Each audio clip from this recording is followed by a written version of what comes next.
Aloha!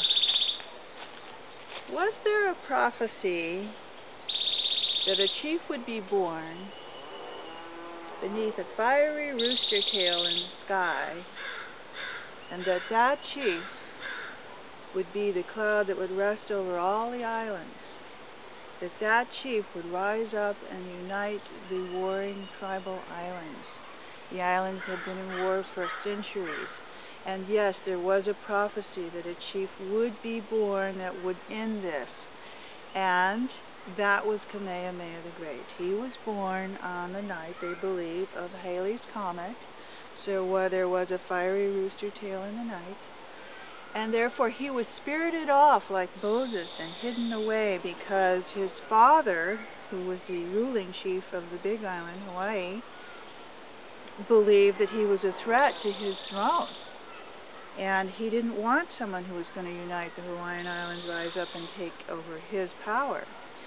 So he was whisked off. His mother saw to it that his mentor took him to Waipio Valley, where he lived for 5 years, where his fingers were lomied, that is, massaged to perfection, to long,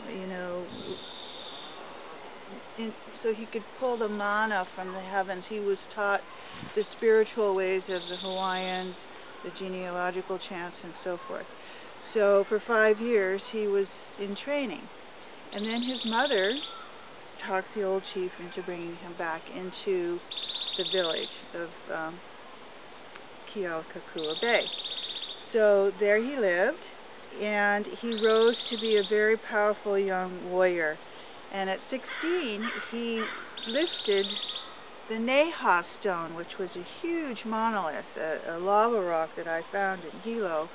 And it was just amazing that an individual actually lifted this thousands of pound stone. But that was also a prophecy, that there would be a chief born who would rule the islands and who could lift the Neha stone. And he did. So he believed that it was his destiny, it was his hard fate to bring the islands together, and he spent his entire life doing that, rising up to that challenge.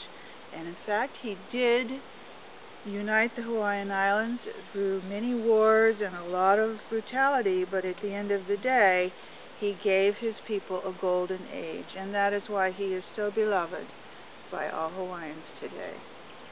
Mahalo.